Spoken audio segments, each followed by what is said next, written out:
नमस्कार, जनतंत्र टीवी देख रहे हैं आप। मैं हूं आपके साथ साहिल धुलिया। बुलेटिन की शुरुआत करेंगे। मुख्यमंत्री भूपेश बघेल बैकुंठपुर के प्रेमाबाग स्थित भगवान शिव के प्राचीन मंदिर पहुंचे। यहां उन्होंने विधिवत पूजा अर्चना कर प्रदेशवासियों की खुशहाली की प्रार्थना की। भेंट मुलाकात के लिए पहुंचे मुख्यमंत्री भूपेश बघेल ने बड़ी घोषणाएं की है। मुख्यमंत्री ने भरतपुर सोनहत को 188 करोड़ की सौगात दी। 43 विकास कार्यों का लोकार्पण और शिलान्यास उन्होंने किया। बता दें, मुख्यमंत्री के साथ राज्य के गृह मंत्री ताम्रध्वज साहू और संसदीय सचिव अंबिका सिंह देव भी मौजूद रहे।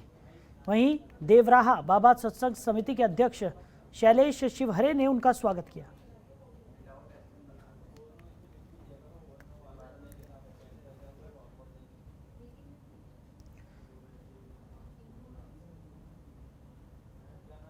तेरालीस विकास कार्यों का लोकार्पण और शिलान्यास सीएम भूपेश बघेल ने यहां पर किया है।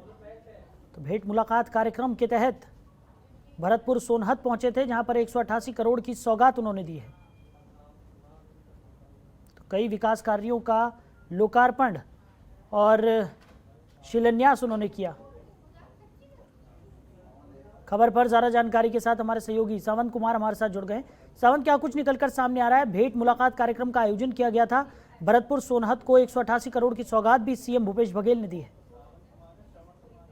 चाहूंगी कि भूपेश बघेल द्वारा 188 करोड़ की सौगात विकास खंडों का लोकार्पण किया गया।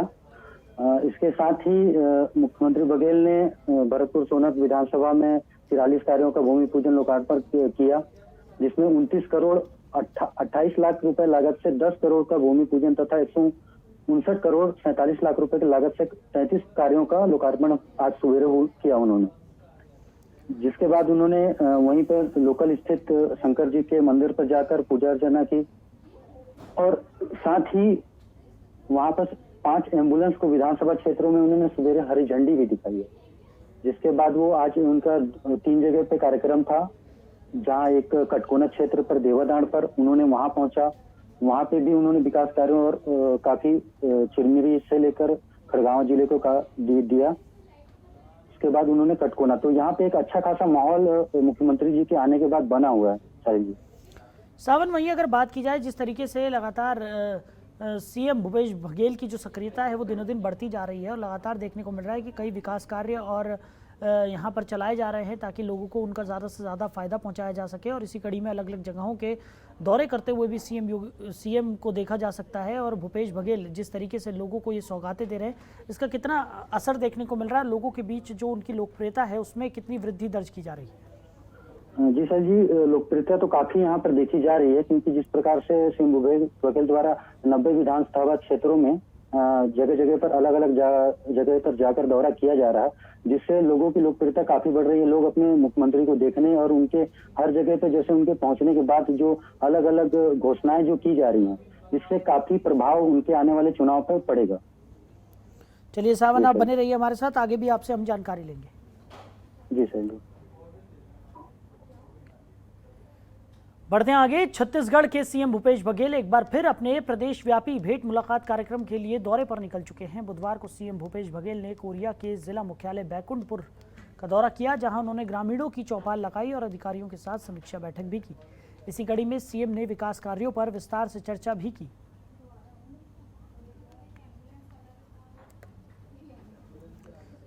खबर पर ज़्यादा जानकारी के साथ हमारे सहयोगी सावन लगातार हमारे साथ बने हुए हैं। सावन, कोरिया में सीएम भूपेश बघेल ने भेंट मुलाकात कार्यक्रम में शिरकत की, अधिकारियों की बैठक भी उन्होंने ली, जरूरी दिशा निर्देश भी देते हुए वो नजर आए। क्या कुछ निकलकर सामने आ रहा है?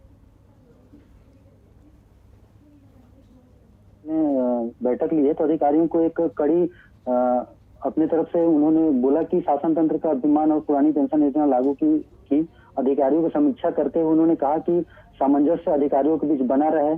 किसी भी व्यक्ति, किसी भी विधानसभा के क्षेत्रों को, लोगों को ज्यादा से ज्यादा जो शासन द्वारा जानकारियां हैं और लाभ जो है उन तक पहुंचे, इसके लिए उनको कंटिन्यू कार्य करना है। ये सब आदेश उन्होंने दिए। सावन, जिस तरीके से लगातार अधिकारियों को दिशा निर्देश भी दिए जा रहे हैं और ग्रामीणों की चौपाल भी यहाँ पर लगाई जा रही है ताकि ग्रामीणों को ज़्यादा से ज़्यादा जो विकास परियोजनाएं हैं उनका लाभ यहाँ पर दिया जा सके, और इसी कड़ी में अधिकारियों को भी ज़रूरी दिशा निर्देश दिए जा रहे हैं कि किसी भी तरह की लापरवाही यहाँ पर ना बरती जाए। इन तमाम चीज़ों का कितना असर होता हुआ नज़र आ रहा है? जी, अभी तो जैसा कि दौरा मुख्यमंत्री जी का लगातार अभी हर एक विधानसभा क्षेत्रों पर चल रहा है, जिसके चलते अधिकारियां तो अभी अधिकारी वर्ग काफी कड़ाई से हर काम को कर रहे हैं अपने दिशा। अब ये देखना होगा कि मुख्यमंत्री के दौरे के पश्चात जितना मुख्यमंत्री द्वारा अभी तक आदेश किया गया है उन पर किस प्रकार से आगे कार्यवाही की जाती है, तो आगे देखने वाली बात है। फिलहाल अभी तो हर कार्य को सुनिश्चित सही ढंग से किया जा रहा है। बिल्कुल सावन, आपने सही कहा कि किस तरीके की कार्रवाई आगे होती है ये तो देखने वाली बात होगी, लेकिन फिलहाल अगर बात करें तो काफ़ी ज़्यादा सक्रियता यहाँ पर देखने को मिल रही है सीएम भूपेश बघेल की, और जिस तरीके से वो लगातार अधिकारियों को कड़ाई से निर्देशित करते हुए नजर आते हैं कि किसी भी तरह की लापरवाही यहाँ पर बर्दाश्त नहीं की जाएगी, उससे ये तो कहा ही जा सकता है कि कहीं ना कहीं अधिकारियों में एक मजबूत संदेश ज़रूर जा रहा होगा कि जो तमाम विकास परियोजनाएं हैं उनको लेकर उन्हें पूरी तरह से अच्छे ढंग से कार्यरत रहना है, और ताकि किसी भी तरह की कोई लापरवाही और किसी भी तरह की कोई गलती यहाँ पर ना हो पाए। खंड से लेकर विधानसभा क्षेत्र में बिल्कुल पूरी तरह से देखने को मिल रहा है। मतलब कई जिलों, मतलब कितने जगहों पर अगर रंग रोगन से लेकर बात करे जाए, कितने कार्य जो अधूरे पड़े थे मुख्यमंत्री के दौरे के पूर्व ही काफी कुछ सुधार जिले में, हर जिले में और यहाँ कोरिया जिले में भी देखा गया है। चलिए सावन, बने रहिए हमारे साथ, आगे भी आपसे हम जानकारी लेंगे। जी।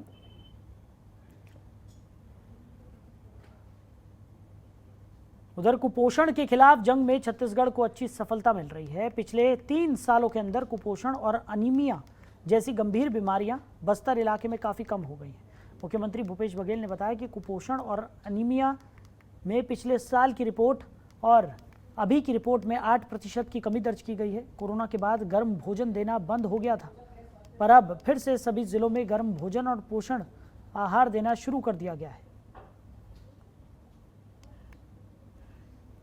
निश्चित रूप में बहुत कमी आई है। अब पिछले साल जो रिपोर्ट भेजा गया उसमें टोटल में 8% की कमी आई है, ये एक रिकॉर्ड है अपने आप में। और हमारी कोशिश ये है कि अब बीच में जो व्यवधान आया कोरोना के कारण से बहुत सारे उसमें कमी आई, हम गर्म भोजन नहीं दे पा रहे थे। कुछ जिलों में शुरू हुआ, कुछ जिलों में फिर से शुरू करना है। इसे शुरुआत हम लोग फिर से करेंगे ताकि गर्म भोजन बच्चों को मिलेगा, एनीमिक महिलाओं को मिलेगा, तो निश्चित रूप से कुपोषण और एनीमिया दोनों दूर होंगे। उधर बेमेतरा जिले में कोरोना ने दस्तक दी है। बता दें कि एक ही दिन में कोरोना संक्रमित 14 मरीज मिले हैं। जिले में एक्टिव मरीजों की संख्या 32 पर पहुंच गई है। वहीं जिला सीएमएचओ ने बताया कि कोरोना मरीजों की बढ़ती संख्या को देखते हुए लगातार कोरोना जांच केंद्रों में सैंपलिंग कराई जा रही है। साथ ही मरीजों के इलाज के लिए आइसोलेशन टीम ने पूरी तैयारी कर ली है। तारीख में 14 पॉजिटिव केस आए हैं और आज की स्थिति में जिले में टोटल एक्टिव 32 केस हैं, जिसमें से 11 बेमेतरा, 11 साजन और बाकी नवंबर अलग रखते हैं। हमारे हिसाब से जो सभी स्वास्थ्य केंद्रों में एक तो सैंपलिंग के लिए प्रयास कर रहे हैं ताकि ज़्यादा से ज़्यादा जो शंकास्पद मरीज हैं उनकी पहचान कर पाए। और उसके अलावा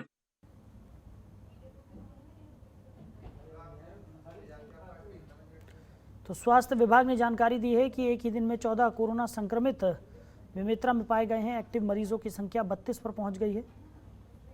स्वास्थ्य विभाग ने इस बाबत जानकारी दी है और कोशिश की जा रही है कि लोगों को ज़्यादा से ज़्यादा जागरूक यहां पर किया जाए ताकि कोरोना के बढ़ते हुए आंकड़ों पर रोक लगाई जा सके। तो एक्टिव मरीजों की संख्या 32 पर पहुंच गई है। एक ही दिन में 14 कोरोना संक्रमित पाए गए हैं।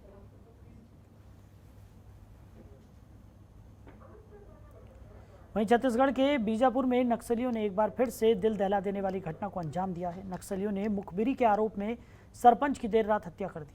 बताया जा रहा है कि दर्जन भर से ज़्यादा नक्सली देर रात को गांव पहुंचे और सरपंच को घर से उठाकर ले गए, फिर दूर जंगल में जाकर गला रेत कर उसकी हत्या कर दी, जिसके बाद इलाके में दहशत का माहौल है। तो घर से अपहरण कर सरपंच को ये नक्सली ले गए और उसके बाद जंगल में ले जाकर उसकी हत्या कर दी। तो मुखबिरी के शक में नक्सलियों ने इस हत्या की वारदात को अंजाम दिया है। तो एक बार फिर दिल दहला देने वाली घटना नक्सलियों ने अंजाम दी है। तो मुखबिरी के शक में सरपंच की हत्या कर दी गई। गांव पहुंचकर घर से सरपंच का पहले अपहरण किया गया, उसके बाद उसे जंगलों में ले जाकर मौत के घाट उतार दिया गया। तो इन नक्सलियों को सरपंच पर मुखबिरी का शक था और इसी शक के चलते हत्या की घटना को इन नक्सलियों ने अंजाम दिया। बीजापुर की ये घटना है जहां पर सरपंच की हत्या नक्सलियों ने कर दी। तो सरपंच को अपहरण कर घर से नक्सली ले गए, उसके बाद एक जंगल में ले जाकर उसकी हत्या कर दी गई।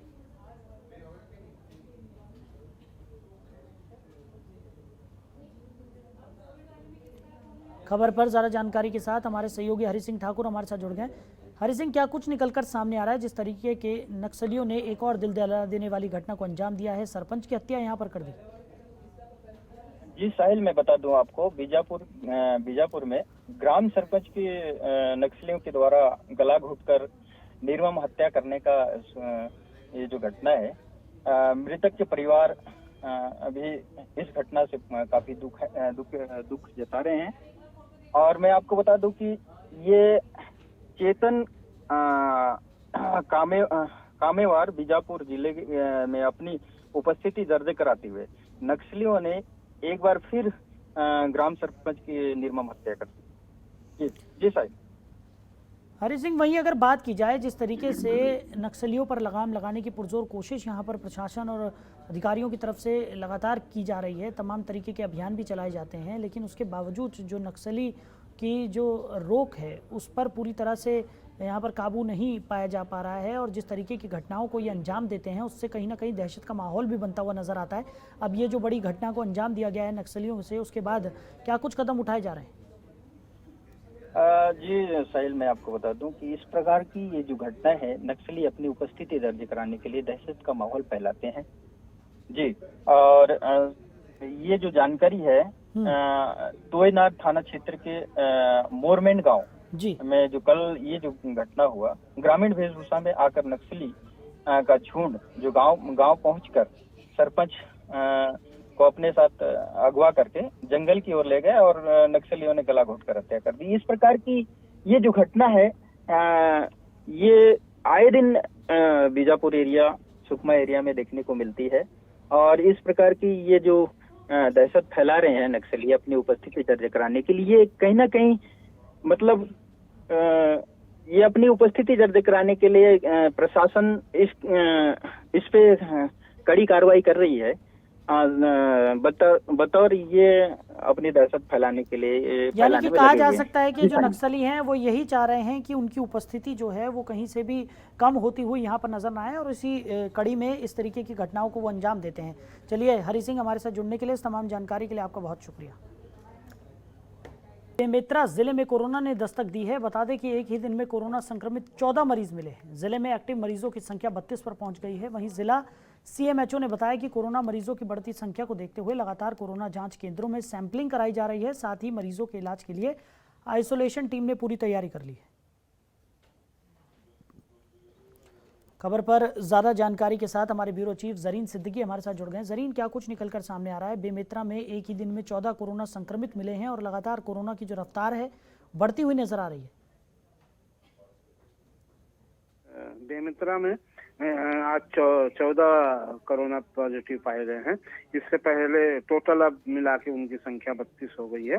अगर पूरे परिप्रेक्ष्य में देखा जाए छत्तीसगढ़ में, तो छत्तीसगढ़ में अभी तक 757 कोरोना पॉजिटिव केस मिल चुके हैं। सबसे बुरी हालत जिन जगहों की है, दुर्ग है, और दुर्ग में 28 मिले हैं, रायपुर में 26 मिले हैं। आज केंद्र सरकार के द्वारा भी नोटिफिकेशन जारी करके कोरोना गाइडलाइन अपनाने के लिए सभी कलेक्टरों को पत्र जारी कर दिया गया है। तो निश्चित तौर पे कोरोना के जो मामले हैं छत्तीसगढ़ में बड़े तेजी से बढ़ रहे हैं। और कोरिया, सूरजपुर, बलरामपुर में भी तकरीबन 33 और 37 केसेस अभी है। तो अगर पूरे छत्तीसगढ़ के परिप्रेक्ष्य में देखा जाए, बेमेतरा में जो अचानक से 14 पॉजिटिव मरीज पाए गए हैं तो निश्चित तौर पे चिंता का विषय है। और शायद यही वजह है कि केंद्र सरकार के द्वारा कोरोना गाइडलाइन के अपनाने के लिए आज आदेश आ गया है और जल्द ही कोरोना के पूरी गाइडलाइन का पालन सभी जिला मुख्यालयों में करवाया जाएगा, जो निश्चित तौर पे काफी चिंता का विषय है। जी साहिल जी। जरीन, वहीं अगर बात की जाए जिस तरीके से लगातार आंकड़ों में वृद्धि दर्ज की जा रही है, चिंता का विषय तो बना ही हुआ है। क्या इसमें जागरूकता की कमी भी एक बड़ी वजह मानी जा सकती है? क्योंकि जिस तरीके से लगातार देखने को मिल रहा है कि जो मरीज हैं उनकी संख्या यहाँ पर बढ़ती जा रही है और स्वास्थ्य विभाग भी चिंता जाहिर करता हुआ नजर आ रहा है। जी बिल्कुल सही कहा आपने, जागरूकता की कमी। अभी आप पूरे छत्तीसगढ़ में राजधानी रायपुर समेत सभी जगहों पे ना मास्क का पालन किया जा रहा है, ना सोशल डिस्टेंसिंग की कोई व्यवस्था है। सरकारी कार्यालय हो या फिल्म थिएटर हो, सभी जगह लोग बेरोक टोक आ जा रहे हैं, मास्क नहीं पहन रहे हैं। तो ये आपकी बात काफी हद तक सही है कि लापरवाही एक बहुत बड़ी वजह है और ये लापरवाही गंभीर रूप धारण करते हुए जा रही है। अब देखना ये है कि राज्य सरकार कितनी जल्दी से सख्त कदम उठाती है ताकि कोरोना के जो मामले बढ़ते जा रहे हैं उन पे रोक लगाई जा सके। तो निश्चित तौर पे राज्य सरकार को जल्द से जल्द इस पे पहल करना चाहिए। राज्य सरकार की तरफ निगाहें हैं कि कब वो किस तरह से वो कोरोना की गाइडलाइन को पूरे प्रदेश में लागू करें। जी साहिल जी। चलिए जरीन, हमारे साथ जुड़ने के लिए, इस तमाम जानकारी के लिए आपका बहुत शुक्रिया। बढ़ते हैं आगे। मुख्यमंत्री भूपेश बघेल के प्रदेश भर के 90 विधानसभा क्षेत्र में भेंट मुलाकात को लेकर आज कोरिया जिले के खंडगवा देवादंड पहुंचे, जहां भेंट मुलाकात के दौरान आम जनता से राज्य शासन की योजनाओं पर फीडबैक उन्होंने लिया और ग्रामीणों की मांग पर क्षेत्र के विकास के लिए अनेक घोषणाएं भी की।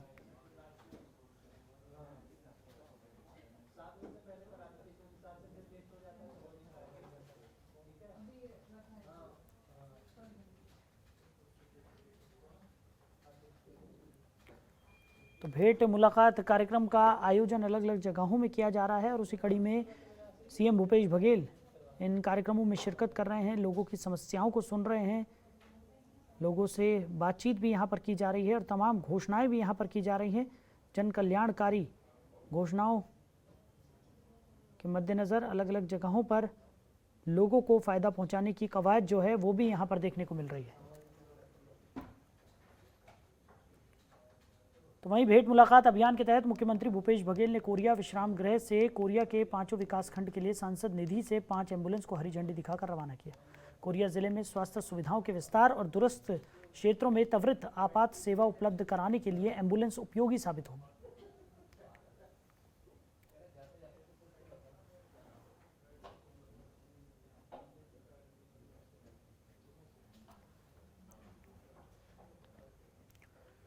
उधर जांजगीर चांपा में जमीनी विवाद में बड़े भाई का सिर कुल्हाड़ी से काट दिया गया। आरोपी ने एक के बाद एक 3 बार बुजुर्ग के सिर पर वार किए।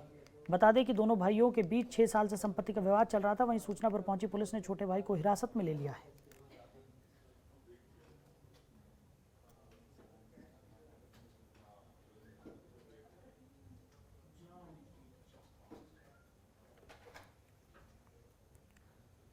तो फिलहाल इस बुलेटिन में मेरे साथ इतना ही। आप बने रहिए और देखते रहिए जनतंत्र टीवी। नमस्कार।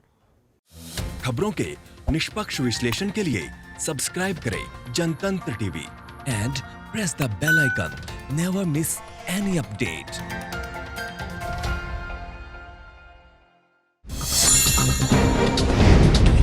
डाउनलोड कीजिए जनतंत्र टीवी ऐप को, जो कि अवेलेबल है गूगल प्ले और ऐप स्टोर पर। अधिक जानकारी के लिए अभी डाउनलोड करें।